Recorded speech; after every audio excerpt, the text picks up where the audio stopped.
Hi hello, कसे आहात सगळे? आय होप सगळे मजेतच असाल. तर मस्त विकेंडला सुरुवात झाली आहे. आज सॅटरडे आहे.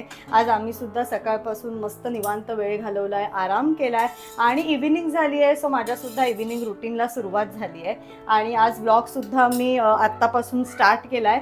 आणि आज आपण ज्या रिसेंट मला काही काही कॉमेंट्स आल्या होत्या त्या डिस्कस करणार आहोत. तर मी एकीकडे कामांना लागते.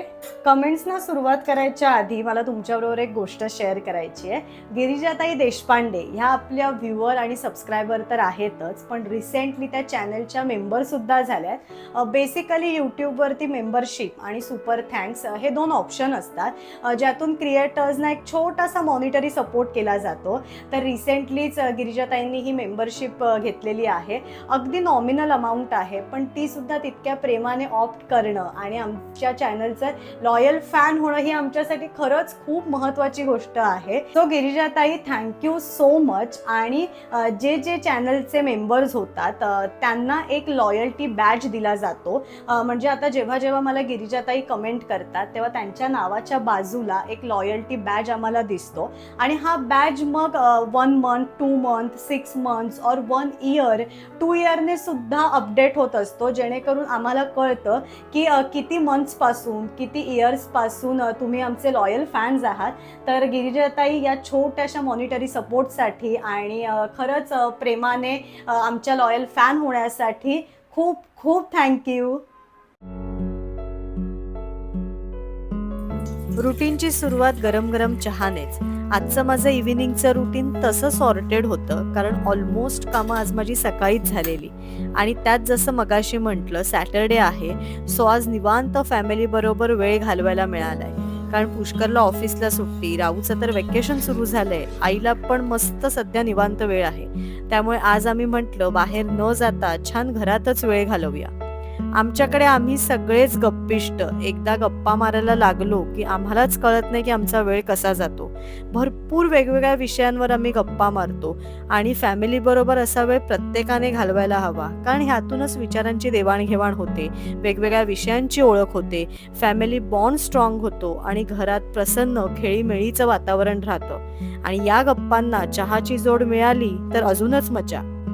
मी सुद्धा मस्त गरम गरम चहा एकीकडे करायला ठेवलेला आणि आज चहा बरोबर खाणार होतो ते म्हणजे मेथीचे थेपले. दुपारीच आम्ही जेवायला आज मेथीचे थेपले केलेले आणि चहा बरोबर तर ते मस्तच लागतात, म्हणून थोडे जास्तच केले. तवा एकीकडे गरम करायला ठेवलेला आणि दुसरीकडे राहूला ॲपल हवं होतं खायला. तवा गरम होईपर्यंत ॲपलचं साल बिया काढून फोडी करून राहूला ॲपल खायला दिलं आणि लगेचच थेपले तव्यावर गरम करून चहा बरोबर मस्त इव्हिनिंग स्नॅक्स आम्ही करायला घेतला. माझ्या या फॅमिली बरोबरच आता तुम्ही सुद्धा माझे न्यू फॅमिली मेंबर्स आहात. म्हटलं आज मला जरा निवांत वेळ आहे आणि खूप दिवस मी तुमच्याशी सुद्धा गप्पा मारल्या नाहीयेत, तर म्हटलं आज तुमच्याशी सुद्धा गप्पा मारूया. पण त्याआधी मी पटकन चहा पिऊन घेते.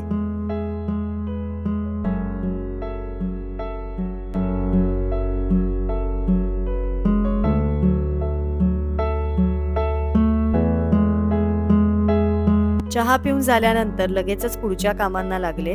चहा पिता पिता इतक्या गप्पा मारल्या की गप्पा मारता मारता दिवे लागणीची वेळ कधी झाली आम्हाला कळलंच नाही. पटापट जरा ओट्यावरचं सगळं आवरायला घेतलं. चहाची भांडी, राहूला ॲपल दिलं होतं, ती सगळी सालं वगैरे डस्टबिनमध्ये टाकायची होती.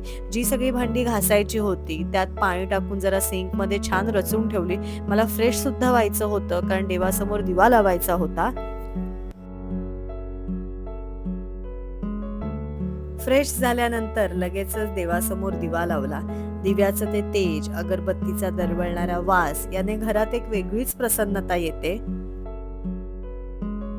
तर कमेंट्सना सुरुवात करूया. स्मिताताई धोडे यांनी मला आज कमेंट केली आहे, अंकिता क्लिनिंग ब्लॉग खूप मस्त झाला आणि उन्हाळा सुरू झालाय तर सगळ्यांनी काळजी घ्या. सगळ्यात आधी स्मिताताई खूप खूप धन्यवाद आणि आम्ही नक्की काळजी घेऊ. मी सुद्धा माझ्या सगळ्या व्ह्युअर्सना आणि सबस्क्रायबर्सना सांगू इच्छिते, खरंच खूप ऊन वाढतंय, उन्हाळा सुरू झालाय, तर सगळ्यांनी आपली आणि आपल्या घरच्यांची काळजी घ्या. भरपूर पाणी प्या. घरात सुद्धा लिंबू सरबत, कोकम सरबत, आवळा सरबत अशी पेय बनवून ठेवा. भरपूर फ्रूट्स खा, सलाड खा, जेणेकरून आपण सतत हायड्रेटेड असू. अगदीच आपल्याला काम असेल तरच घराच्या बाहेर पडा. ऑफिसला जात असताना वगैरे सुद्धा पाणी, फ्रूट, सलाड हे आपल्याबरोबर कॅरी करा. बाहेर जाताना उन्हामध्ये स्कार्फ, सनस्क्रीन, लहान मुलांना सुद्धा कॅप वगैरे घालूनच बाहेर पडा, जेणेकरून उन्हाचा त्रास कोणालाच व्हायला नको. आणि स्मिताताई एवढी काळजीपूर्वक कमेंट केली त्यासाठी खूप खूप धन्यवाद. त्यानंतर सुप्रियाताईंनी मला कमेंट केली होती की अंकिता, आजचा व्लॉग खूप छान झालाय आणि तुझ्या व्लॉग्समध्ये विविधता असते. शक्यतो मी आणि पुष्कर हाच प्रयत्न करत असतो की डेली आम्ही जे व्लॉग्स अपलोड करणार आहोत ते वेगवेगळे असावे, माझ्या लाईफमध्ये जे घडतंय पण तेही वेगवेगळं. मग जर मी कधी कुकिंग करत असेल मग कुकिंगच्या संदर्भात, राऊच्या संदर्भात काही असेल तर मग आम्ही वेगळे करतो. मी जेव्हा शॉपिंग करते तेव्हा मग मी शॉपिंगचा व्लॉग अपलोड करते. आता माझ्या घरी अमृताचं लग्न होतं, सो मग तो फॅमिली ब्लॉग आम्ही अपलोड केलेला. आणि एवढ्यासाठीच करतो जेणेकरून एक मोनोटोनसपणा कुठे येऊ नये. सो सुप्रियाताई, थँक्यू सो मच. मंजिरीताई जोशी यांनी सुद्धा मला एक कमेंट केली आहे, अंकिता, आत्याच्या बॅग्सवरती लवकर तू व्लॉग अपलोड कर. आमचा सुद्धा प्रयत्न चालू आहे की तो व्लॉग कसा शूट करूया, कधी शूट करूया, जेणेकरून प्रॉपर सगळी माहिती तुमच्या समोर येईल आणि लवकरच तो सुद्धा व्लॉग मी अपलोड करेन. अर्चना ताईंनी मला एक सजेशन दिलंय की अंकिता, तू केसाची ठेवण जरा बदलत जा, कारण सारखे एका साईडला आपण केस बांधले तर केस कमी होतात. पण मी सुद्धा करत असते, ठेवण बदलत असते, पण माझं कितीही काही झालं ना तरी थोड्या वेळाने एक आता जी माझी ही ठेवण झाली आहे तीच बसते. पण अर्चना ताई, तरी तुम्ही मला सजेशन दिलं त्यासाठी थँक्यू. त्यानंतर राजेश्वरी ताईंनी मला, अंकिता, तुझं डेली रुटीनमध्ये टाइम मॅनेजमेंट कसं असतं, आणि अनिता ताईंनी बेडशीट कलेक्शनवरती अंकिता एक व्लॉग अपलोड कर असं सजेस्ट केलंय. लवकरात लवकर मी या दोन्ही कॉन्टेंटवरती व्लॉग अपलोड करायचा प्रयत्न करेन. तर अशा काही निवडक कॉमेंट्सवरती आज आपण डिस्कशन केलेलं आहे. आणि या व्यतिरिक्त सुद्धा बरेच जण डेली माझे व्लॉग्स बघतात, त्यावर कमेंट्स करत असतात, ॲप्रिशिएट करतात, सजेशन देतात. त्या सगळ्यांना मनापासून धन्यवाद आणि अशाच आमच्या चॅनलला सपोर्ट करत राहा. आता मी वळते डिनरकडे. डिनरसाठी आज करणारे भेंडीची भाजी आणि पोळी, पण सगळ्यात आधी राहूचं करून घेते कारण त्याला खूप भूक लागली आहे. राहू, भेंडीची भाजी करू आणि पोळी खाणार ना त्याच्याबरोबर? हा, भेंडीची भाजी करते.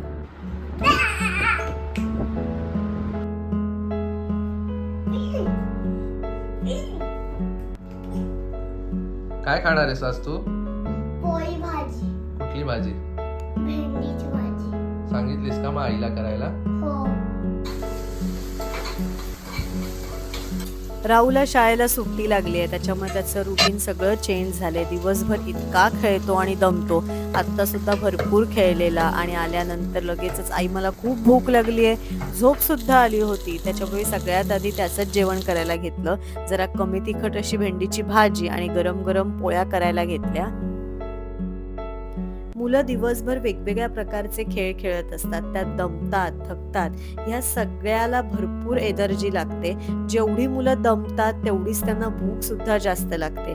त्याचसाठी राहूचं सुद्धा एक खाण्याचं रुटीन मी सेट केलंय, जेणेकरून अंडी, फ्रूट्स, वेगवेगळे नाश्त्याचे प्रकार, पोळी भाजी, वरण भात, सलाड या सगळ्याचा त्याच्या आहारात समावेश असावा आणि त्याची एनर्जी मेंटेन राहावी, शक्यतो हा माझा प्रयत्न असतो.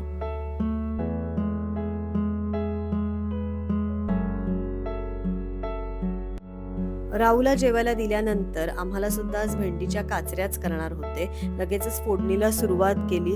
अगदी सिंपल अशा काचऱ्या आज मी करणार होते. कढईत तेल गरम करून झाल्यानंतर त्यात मोहरी, थोडंसं हिंग, हळद टाकल्यानंतर भेंडीच्या काचऱ्या ज्या चिरून घेतल्या होत्या त्या ॲड केल्या. थोडंसं लाल तिखट, मालवणी मसाला आणि मीठ हे घातल्यानंतर छान भेंडी परतून घेतली आणि वाफ आणायला ठेवली. कधीतरी गरम गरम पोळी आणि भेंडीच्या अशा काचऱ्या जेवणात मस्त लागतात, म्हणूनच आज आम्ही असा सिंपल बेत केलेला, कारण जस्ट आमचं संध्याकाळी चहा आणि थेपले खाऊन झालेले. भाजी एकीकडे शिजायला ठेवल्यानंतर पटापट सगळ्या पोळ्या करून घेतल्या.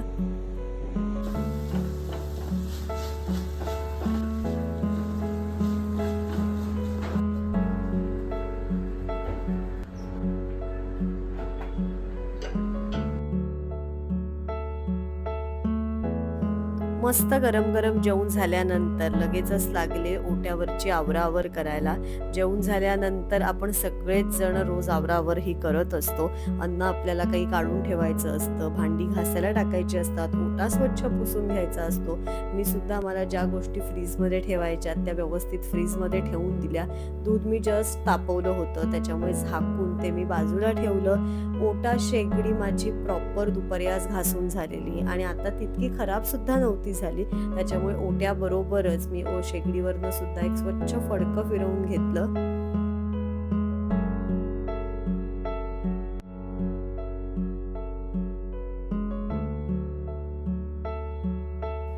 सगळं आवरून झाल्यानंतर आज सगळ्यात शेवटी वळले ते म्हणजे भांडी घासण्याकडे. जरी इव्हिनिंग पासूनचं रुटीन माझं निवांत असलं तरी आपली कामं सुरूच असतात. मी सुद्धा भांडी लावणं वगैरे माझी कामं एकीकडे तुमच्याशी गप्पा मारता मारता झाली. भांडी सुद्धा तेव्हाच घासणार होते, पण राहू आज लवकर खेळून आला आणि त्याला भूक लागलेली, तर म्हटलं आज आधी जेवणाचीच तयारी करून घेऊया. त्याच्यामुळे राहूचं जेवण, आमचं जेवण हे सगळं करून झाल्यानंतर आता सगळ्यात शेवटी मी भांडी घासायला घेतली.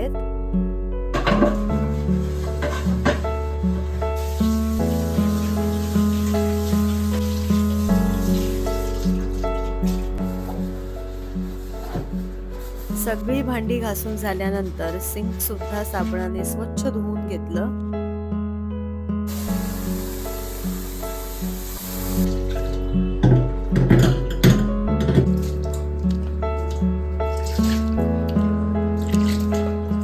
तर अशा प्रकारे इव्हिनिंग पासून स्टार्ट झालेलं रुटीन फायनली माझं संपलेलं आहे. सगळी कामं माझी आवरून झाली आहेत आणि आज मी खूप दिवसांनी तुमच्याशी गप्पा मारल्यात. मला खूप छान वाटलं. हा व्लॉग मी इथेच थांबवतेय. भेटूया माझ्या नेक्स्ट व्लॉगमध्ये. See you again. Blog created by Pushkar Ankita.